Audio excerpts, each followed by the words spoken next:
안녕하세요, 축진막입니다. 아스날이 아스톤빌라 원정을 떠나서 2대0 귀한 승리를 거뒀습니다. 지난 시즌 아스톤빌라에게 유독 고전했던 아스날인데요. 이번 시즌 빌라 원정은 어떤 차이가 있었는지 알아보도록 하겠습니다. 아스날은 오늘 왼쪽 풀백 역할에 진첸코도 칼라피오리도 아닌 팀버가 낙점을 받았습니다. 그리고 나머지는 우리가 예상할 수 있는 라인업으로 출전했습니다. 전반 초반에 빌드업 대형만 봐도 양 팀의 색깔이 확 드러납니다. 아스날은 팀버를 안쪽으로 개입시켜서 후방에서 3-2 형태의 빌드업 과정을 만들어내고요. 아스톤빌라는 강한 전방 압박을 수행하지는 않고 기본적으로 수비진을 한 덩어리로 만들어서 오프사이드 라인을 적절히 활용할 수 있는 형태로 수비 대형을 구성했습니다. 빌라 수비진이 워낙 라인 컨트롤이 좋기 때문에 이걸 어떻게 아스날이 뚫어내느냐가 중요했죠. 아스날은 빌라 상대로 원래 하던 특유의 전방 압박을 가동했습니다. 빌라가 가끔 빠져나올 때도 있었지만 대부분의 전방 압박은 아스날에게 유의미하게 작용했고, 그 결과 아스날이 조금 더 소유권을 많이 가지고 주도적인 축구를 할 수 있게 되었습니다. 아스날도 전반전에 공격 기회 자체는 그렇게 많지 않았지만 특유의 사카, 웨데고르, 베나이트를 이용한 측면 공격을 해봅니다. 사카가 측면 쪽에서 수비를 끌어당기고 웨데고르에게 패스를 준 순간에 베나이트가 뒷공간으로 오버래핑을 띱니다. 그때 공을 가지고 있는 웨데고르는 사카와 베나이트 크게 두 가지의 선택지를 가지게 되고, 웨데고르는 사카를 선택합니다. 거기서 사카가 개인 능력으로 슈팅각 만들면서 팝포스트로 땅볼 가마차기를 시도합니다. 하지만 빌라의 골문은 에밀리아노 마르티네즈가 지켰죠. 좋은 슈팅이지만 이 공을 잘 쳐내며 코너킥이 됩니다. 이런 식으로 아스날은 오늘 플레이에서 특별한 변화를 주기보다는 자신들이 잘하는 것들을 차근차근히 해나가는 방식으로 플레이했습니다. 반면에 아스톤빌라는 적극적으로 소유권 탈취를 위한 노력을 하기보단 기본적으로 자신들이 잘하는 한 덩어리의 블럭을 형성해놓고 간격을 좁게 유지합니다. 그러면서 아스날의 패스미스를 유도하고 이렇게 아스날의 공을 받아서 역습하는 상황으로 자주 들어가곤 했습니다. 빌라는 보통 자신이 뺏기보단 상대의 실수를 기다렸죠. 아까 사카의 슈팅처럼 빌라도 전반에 큰 기회를 맞았는데요. 적극적이지 않던 수비 블럭이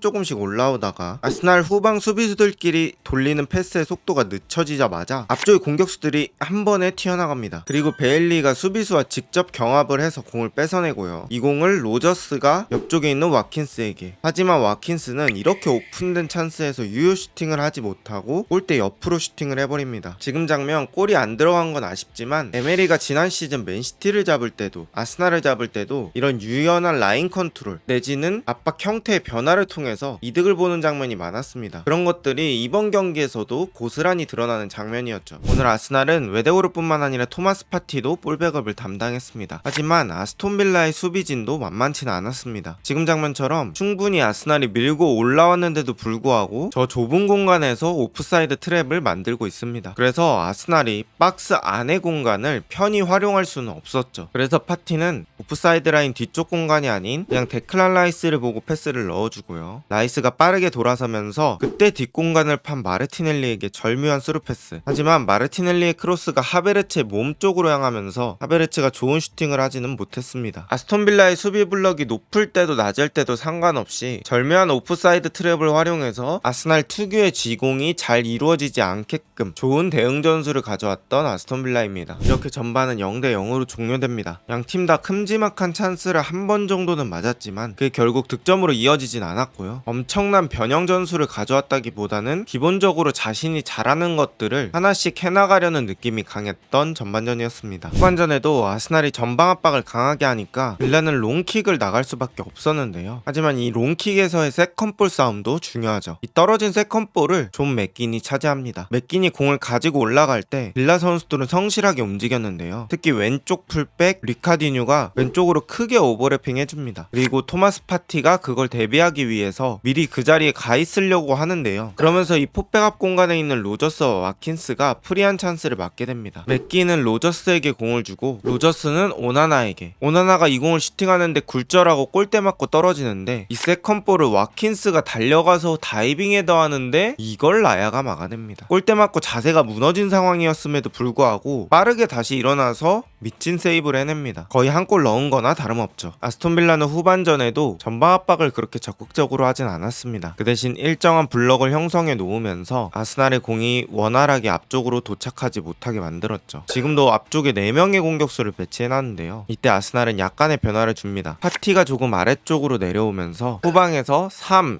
3-1-1 형태가 되는데요. 그때 살리바가 파티에게, 파티가 팀버에게 공을 줍니다. 그리고 여기서 이어진 소유권이 이렇게 측면까지 왔고, 측면에서 사카가 공을 가지고 있다가 웨데고르에게, 측면에서 사카의 개인 능력이 좋으니 빌라 선수들 2명이 붙었고, 그러면서 웨데고르가 프리맨이 됩니다. 웨데고르는 이 공을 받았고 베나이트가 미끼 역할을 하며 웨데고르가 전방 쪽 깊은 패스를 넣어줍니다. 근데 이 패스가 한 수 앞을 보는 느낌의 패스라서 공이 길다고 포기할 수도 있었는데 사카는 끝까지 포기하지 않고 돌아서 일단 뛰어봅니다. 그리고 이 공을 살릴 수 있었고 가운데 쪽으로 좋은 땅볼 패스. 이미 빌라 수비진의 중심은 골대 쪽으로 향하고 있었기 때문에 이 뒤쪽 공간에 대한 대비가 안 됐습니다. 이때 트로사르가 귀신같이 공 쪽으로 내려와 주고요. 이 공을 깔끔하게 마무리하며 아스날이 1대0으로 리드를 가져갑니다. 이 골의 득점 과정에서 순간적으로 3-1-1 형태로 바뀌는 약간의 비틀기가 좋았고 사카의 끝까지 포기하지 않는 집중력, 그리고 귀신같은 트로사르의 오프더볼이 너무 좋았습니다. 그리고 빌라는 또다시 한번 트로사르의 귀신같은 움직임에 무너지고 맙니다. 웨데고르가 오른쪽에서 마갈량이스가 공을 잡은 순간 트로사르가 바깥으로 나오다가 갑자기 돌아서 빌라의 뒤쪽 공간을 공략하고요. 마갈량이스가 안쪽으로 툭 하고 공을 넣어줍니다. 그리고 트로사르가 이 공을 잘 컨트롤하고 안쪽으로 크로스. 여기서도 부지런한 사카의 모습을 볼 수 있습니다. 사카는 아스날에서 여전히 슈퍼스타지만 이런 공에 대한 집중력 내지는 성실성이 있습니다. 그리고 사카가 공을 가지고 왼발 쪽으로 컨트롤하는 순간에 또 베나이트가 그냥 놀지 않고 바깥쪽으로 돌아 뛰어줍니다. 이러면서 여기 사카 근처에 있는 수비들은 베나이트의 크로스 각까지 대비를 해야 되기 때문에 고정되어 있을 수밖에 없고요. 그러면서 자연스럽게 파티가 프리맨이 됩니다. 사카가 프리맨이 된 파티에게, 파티는 이 공을 침착하게 인사이드로 밀어넣습니다. 여기서 원래 에밀리아노라면 막을 수 있는 슈팅이라고 보였지만 이 공이 에밀리아노의 손을 맞고 들어가 버립니다. 경기는 이렇게 2대0이 됐고 여기서 아스날이 승기를 잡으면서 그대로 2대0으로 마무리됩니다. 일단 오늘 아스날은 엄청난 도박수 내지는 변형수를 두진 않았고 기본적으로 자기들이 잘하는 것들을 하나씩 해나가려는 느낌이 강했습니다. 또 그랬기 때문에 빌라도 결정적인 기회가 있었지만 와킨스의 골 결정력이 아쉬웠고요. 그러다가 아르테타의 기가 막힌 용병술로 교체 투입된 트로사르가 두 골 모두 큰 관여를 하며 승리로 이끌었습니다. 아스날은 리그 초반 5연전이 매우 안 좋은 일정이었는데 여기서 2연승을 해냈습니다. 여전히 우승 후보다운 모습을 보여주고 있고 모두 무실점 승리라는 게 상당히 고무적입니다. 과연 아스날은 초반 5연전을 잘 이겨내고 올해는 프리미어리그 우승컵을 들 수 있을까요? 오늘 영상은 여기까지입니다. 비슷한 영상이 궁금하시다면 구독 부탁드립니다. 좋은 하루 되세요.